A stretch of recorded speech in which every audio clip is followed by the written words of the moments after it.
Common ಆಗಿ ನಾವು ಥಿಯೇಟರ್ಗೆ audience ಬರ್ತಿಲ್ಲ ಅಂತ ಲಭೋ ಅನ್ಕೊಂಡು ಬಡ್ಕೊಳ್ತಾ ಇರ್ತೀವಿ. ಆದ್ರೆ ಒಂದು ಸಿನಿಮಾನ ಕರೆಕ್ಟ್ ಆಗಿರೋ ಆಕ್ಟರ್ ಜೊತೆ ಒಂದು ಒಳ್ಳೆ ಕತೆ ಮಾಡ್ಕೊಂಡು ಸಿನಿಮಾ ಮಾಡಿದ್ರೆ ನಿಜವಾಗ್ಲು ಯಾವ OTT ಪೈರಸಿ ಇದ್ರೂ ಥಿಯೇಟರ್ಗೆ ಜನಗಳು ಬಂದೇ ಬರ್ತಾರೆ ಅನ್ನೋದಕ್ಕೆ ಈ ವಾರ ರಿಲೀಸ್ ಆಗಿರೋ ಕೆಲವು ಸಿನಿಮಾಗಳೇ ಸಾಕ್ಷಿ ಅಂತ ಹೇಳ್ತೀನಿ. ಹಾಯ್ ಹಲೋ ನಮಸ್ಕಾರ, ವೆಲ್ಕಮ್ ಟು ಸಿನಿಫೋರ್ಟ್. ತೆಲುಗಿನ ನಿರ್ದೇಶಕ ಶೈಲೇಶ್ ಅವರ ಹಿಟ್ ಫ್ರಾಂಚೈಸಿಯ ಹಿಟ್ 3 ಇವತ್ತು ಅಂದ್ರೆ ಮೇ 1ನೇ ತಾರೀಕು ರಿಲೀಸ್ ಆಗಿದೆ. ನೋಡ್ಕೊಂಡು ಬಂದೆ. ಹಿಟ್ 3 ನೋಡಿ ನನಗೆ ಏನನ್ನಿಸ್ತು, ಏನು ಇಷ್ಟ ಆಯಿತು, ಏನು ಕಷ್ಟ ಆಯಿತು ಡೀಟೇಲ್ ಆಗಿ ಹೇಳ್ತೀನಿ ಈ ರಿವ್ಯೂ ವಿಡಿಯೋದಲ್ಲಿ. ವಿಡಿಯೋನ ಪೂರ್ತಿಯಾಗಿ ನೋಡಿ, ಇಷ್ಟ ಆದರೆ ಮಾತ್ರ ಸಬ್ಸ್ಕ್ರೈಬ್ ಮಾಡಿಕೊಂಡು ಪ್ರೀತಿಯಿಂದ ಸಪೋರ್ಟ್ ಮಾಡಿ ಅಂತ ಹೇಳ್ತಾ ವಿಡಿಯೋ ಶುರು ಮಾಡೋಣ ಬನ್ನಿ. Hit 3 directed by Shailesh, produced by wall poster cinema. Natural star Nani as Arjun Sarkar, Srinidhi Shetty as Mridula. Cinematography by Sonu Jain Varghese, music by Mickey J mayor.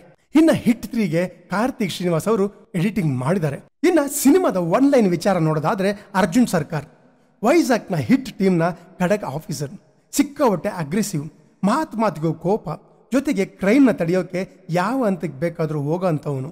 And ಇಲ್ಲಿ ಒಂದೇ ರೀತಿಯಲ್ಲಿ ನಡೀತಿರೋ ಕೊಲೆ ಕೇಸ್ನ ಇನ್ವೆಸ್ಟಿಗೇಷನ್ ಮಾಡ್ತಿದ್ದಾನೆ. ಇನ್ನ ಈ ಇನ್ವೆಸ್ಟಿಗೇಷನ್ ಮಾಡುವಾಗ ಏನೆಲ್ಲ ಆಗುತ್ತೆ ಅನ್ನೋದೇ ಹಿಟ್ 3 ಕೇಸ್ ಫೈಲ್ನ ಒನ್ ಲೈನ್ ಸ್ಟೋರಿ ಅಂತ ಹೇಳ್ತೀನಿ. ಇನ್ನ ಇಲ್ಲಿ ನಡೀತಿರೋ ಕೊಲೆಗಳಿಗೆ ಕಾರಣ ಆದ್ರೂ ಏನು, ಆ ಕೊಲೆಗಳ ಹಿಂದೆ ಇರೋ ಆ ವ್ಯಕ್ತಿ ಆದ್ರೂ ಯಾರು ಅಂತ ಗೊತ್ತಾಗಬೇಕು ಅಂದ್ರೆ ನೀವು ಹಿಟ್ 3 ಸಿನಿಮಾನ ನೋಡಲೇಬೇಕು ಅಂತ ಹೇಳ್ತೀನಿ. ಇನ್ನ ಇಲ್ಲಿ ನನಗೆ ಏನೆಲ್ಲ ವರ್ಕ್ ಆಯ್ತು ಅಂತ ನೋಡೋದಾದ್ರೆ, ಅದು ನಾನಿ ಅವರ ಕ್ಯಾರೆಕ್ಟರೈಸೇಷನ್ ಮತ್ತೆ ಲೊಕೇಶನ್ಗಳ ಸೆಲೆಕ್ಷನ್. ಅಂದ್ರೆ ವಿಶಾಖಪಟ್ಟಣಂನಿಂದ ಶುರುವಾಗೋ ಕತೆ ಮುಂದೆ ಶ್ರೀನಗರ್, ಬಿಹಾರ್, ಜೈಪುರ್ ಅಂಡ್ ಕೊನೆಗೆ ಅರುಣಾಚಲ ಪ್ರದೇಶ, ಹೀಗೆ ಹಲವು ಭಾಗಗಳಲ್ಲಿ ಕತೆನ ಪ್ಲೇಸ್ ಮಾಡಿ ಶೂಟಿಂಗ್ ಮಾಡೋದು ಇಷ್ಟ ಆಯ್ತು. ಇನ್ನ ಅಲ್ಲಿ ಬರೋ ನಾನಿಯವರ ಡೈಲಾಗ್ಗಳು ಇಷ್ಟ ಆಯ್ತು. ಮತ್ತೆ ಒಂದು ಸೀನಿಂದ ಮತ್ತೊಂದು ಸೀನ್ಗೆ ಬಳಸಿರೋ ಟ್ರಾನ್ಸಾಕ್ಷನ್ ಸಿನಿಮಾ ಫಾಸ್ಟ್ ಆಗಿ ತಗೊಂಡು ಹೋಗುತ್ತೆ.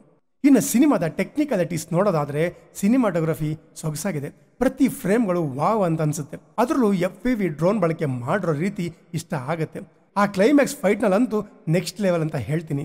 ಇನ್ನು ಸಿನಿಮಾದ ಮ್ಯೂಸಿಕ್ ಫಸ್ಟ್ ಹಾಫ್ ಡೀಸೆಂಟ್ ಆಗಿತ್ತು, ಕೆಲವು ಕಡೆ ಮಜಾ ಕೊಡ್ತು. ಬಟ್ ಸೆಕೆಂಡ್ ಹಾಫ್ನಲ್ಲಿ ಅದೇ ಮ್ಯೂಸಿಕ್ ಇರಿಟೇಟ್ ಮಾಡ್ತು ಅಂತ ಹೇಳ್ತೀನಿ. ಇನ್ನ ಇಡೀ ಸಿನಿಮಾ ಪೂರ್ತಿ ನ್ಯಾಚುರಲ್ ಸ್ಟಾರ್ ನಾನಿ ಅವರು ನಮ್ಮನ್ನ ಆವರಿಸ್ಕೊಂಡು ಬಿಡ್ತಾರೆ. ಅವರ ಪರ್ಫಾರ್ಮೆನ್ಸ್ ಅಂತೂ ತಗೊಳ್ರಿ, ನಾನು ಯಾವ ಮಟ್ಟಕ್ಕೆ ಬೇಕಾದ್ರೂ ಆಕ್ಟ್ ಮಾಡ್ತೀನಿ ಅನ್ನೋ ಮಟ್ಟಕ್ಕೆ ಪರ್ಫಾರ್ಮ್ ಮಾಡಿದ್ದಾರೆ. ಇನ್ನ ಶ್ರೀನಿಧಿ ಶೆಟ್ಟಿ ಫಸ್ಟ್ ಹಾಫ್ ನಲ್ಲಿ ಬರೀ 2 ಸೀನ್ಗಳಲ್ಲಿ ಒಂದು ಹಾಡ್ನಲ್ಲಿ ಕಾಣಿಸ್ಕೊಂಡು ಏನ್ ಗುರು ಆ ಕ್ಯಾರೆಕ್ಟರ್ಗೆ ಏನು ಡೆಪ್ತೇ ಇಲ್ವಾ ಅನ್ಕೊಂಡ್ರೆ, ಮುಂದೆ ಸೆಕೆಂಡ್ ಹಾಫ್ ಅಲ್ಲಿ ಅವರ ಎಂಟ್ರಿ ಮಾತ್ರ ನೆಕ್ಸ್ಟ್ ಲೆವೆಲ್ ಅಂತ ಹೇಳ್ತೀನಿ. ಶ್ರೀನಿಧಿ ಶೆಟ್ಟಿ ಕೂಡ ಅವರಿಗೆ ಇರೋ ಸ್ಕ್ರೀನ್ ಸ್ಪೇಸ್ ಅಲ್ಲಿ ನೀಟಾಗಿ ಪರ್ಫಾರ್ಮ್ ಮಾಡಿದರೆ, ಅವರ ಲುಕ್ ಕೂಡ ಡೀಸೆಂಟ್ ಅಂತ ಹೇಳ್ತೀನಿ. ಇನ್ನು ಸಿನಿಮಾದಲ್ಲಿ ನನಗೆ ವರ್ಕ್ ಆಗದೆ ಇದ್ದದ್ದು ಅಂದ್ರೆ ಅದು ಸಿನಿಮಾದ ಸ್ಕ್ರೀನ್ ಪ್ಲೇ. ಫಸ್ಟ್ ಹಾಫ್ ನಲ್ಲಿ ಸ್ವಲ್ಪ ಡಲ್ ಹೊಡಿಸುತ್ತೆ. ಹೀರೋ ಕ್ಯಾರೆಕ್ಟರ್ನ ಮೇನ್ ಆಗಿ ಇಟ್ಕೊಂಡು ಮಾಡಿರೋ ಪ್ರೆಸೆಂಟೇಷನ್ ಹಾಗೂ ಬಿಲ್ಡಪ್ ಮತ್ತೆ ವಿಲ್ಲನ್ಗೆ ಯಾವುದೇ ಸ್ಕೋಪ್ ಇಲ್ಲದೆ ತುಂಬಾ ನಾರ್ಮಲ್ ಆಗಿ, ಅಂದ್ರೆ ಇಂಡಿಯಾದ ಹಲವಾರು ಭಾಗಗಳಲ್ಲಿ ಒಂದೇ ರೀತಿ ಕೊಲೆಗಳು ನಡೀತಿದ್ರು, ಅದಕ್ಕೆಲ್ಲ ಮಾಸ್ಟರ್ ಮೈಂಡ್ ಈ ವಿಲ್ಲನ್ ಆಗಿದ್ರು ಕೂಡ ಆ ಕ್ಯಾರೆಕ್ಟರ್ನ ತುಂಬಾ ಸಿಂಪಲ್ ಆಗಿ ಮಾಡಿದ್ದು. ಅರುಣಾಚಲ ಪ್ರದೇಶದಲ್ಲಿ ಒಂದು ರಿಮೋಟ್ ಏರಿಯಾಗೆ ಕತೆನ ಪ್ಲೇಸ್ ಮಾಡಿ ಅಲ್ಲಿ ತುಂಬಾ ನಾರ್ಮಲ್ ಸ್ಟೈಲ್ ಅಲ್ಲಿ ಪ್ರೆಸೆಂಟ್ ಮಾಡಿರೋದು, ಅದೇ ಹಳೆ ಸ್ಟೈಲ್ ವಿಲ್ಲನಿಸಮ್. ಅಂಡ್ ಅಲ್ಲಿ ನಡೆಯೋ ಆ ಗೇಮ್ಗಳು ವರ್ಕ್ ಆಗಲಿಲ್ಲ. ನಾವು ಈಗಾಗಲೇ ಆ ರೀತಿ ಎಕ್ಸ್ಪೆರಿಮೆಂಟ್ಗಳನ್ನ ಹಲವಾರು ವೆಬ್ ಸೀರೀಸ್ಗಳಲ್ಲಿ ನೋಡಿರ್ತೀವಿ ಕೂಡ. ಬಟ್ ಅಲ್ಲಿ ಬರೋ ಫೈಟಿಂಗ್ಗಳ ಪ್ರೆಸೆಂಟೇಷನ್ ಐಡಿಯಾ ಚೆನ್ನಾಗಿತ್ತು, ಕೊನೆಯ ಕ್ಲೈಮ್ಯಾಕ್ಸ್ ಪಾರ್ಟ್ನ ಬಿಟ್ಟು. ಇನ್ನು ಸಿನಿಮಾದಲ್ಲಿ ಹಲವು ಬೇರೆ ಆಕ್ಟರ್ಗಳ ಕ್ಯಾಮಿಯೋ ಇದ್ದು ಅವರ ಎಂಟ್ರಿ ಮಾತ್ರ ಮಜಾ ಕೊಡುತ್ತೆ ಗುರು.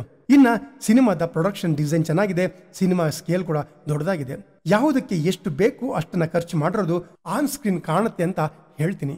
ಇನ್ನು ಸಿನಿಮಾ 2 ಗಂಟೆ 37 ನಿಮಿಷ ಇದ್ದು ಎಡಿಟಿಂಗ್ ಅಲ್ಲಿ ಟ್ರಿಮ್ ಮಾಡಿದ್ರೆ ಇನ್ನೂ ಸಿನಿಮಾ ಬೆಟರ್ ಆಗ್ತಿತ್ತು. ಅಂದ್ರೆ ಬರೋ ಪ್ರತಿ ಫೈಟಿಂಗ್ ಸೀನ್ಗಳ ಲೆಂತ್ ಜಾಸ್ತಿ ಇರೋದು ಒಂದು ಮಟ್ಟಕ್ಕೆ ಸಹಿಸ್ಕೊಳ್ಬಹುದು, ಮತ್ತೆ ಅದನ್ನೇ ನೋಡಕ್ಕೆ ಬೋರ್ ಆಗ್ತಿತ್ತು. ಇನ್ನ ಅದಕ್ಕಿಂತ ಹೆಚ್ಚಾಗಿ ಅಲ್ಲಿ ಬರೋ ಲವ್ ಟ್ರ್ಯಾಕ್ ಬೇಕಾಗಿರ್ಲಿಲ್ಲ ಅನಿಸ್ತು. ಸುಮ್ನೆ ತುರುಕದಂತಾಯ್ತು. ಒಳ್ಳೆ ಸ್ಪೀಡ್ ನಲ್ಲಿದ್ದ ಸಿನಿಮಾಗೆ ಬ್ರೇಕ್ ಆಗ್ದಂಗೆ ಆಯ್ತು. ಇನ್ನ ಫ್ಯಾಮಿಲಿ ಜೊತೆ ಸಿನಿಮಾ ನೋಡ್ಬೋದಾ ಅಂದ್ರೆ, ಈ ಸಿನಿಮಾಗೆ ಸೆನ್ಸರ್ ನಿಂದ A ಸರ್ಟಿಫಿಕೇಟ್ ಕೊಟ್ಟಿದ್ದು, ಕೆಲವೊಂದು ರಕ್ತಪಾತ ಮತ್ತು ನಾನಿಯವರ ಕೆಲವೊಂದು ಬೈಗುಳದ ಮಾತುಗಳು ವರ್ಕ್ ಆಗಲ್ಲ. ಇದನ್ನ ಬಿಟ್ಟು ನೀವು ನಾನಿಯವರನ್ನ ಇಷ್ಟಪಡೋರಾದ್ರೆ ಖಂಡಿತವಾಗಿ ನೋಡ್ಬೋದು ಅಂತ ಹೇಳ್ತೀನಿ.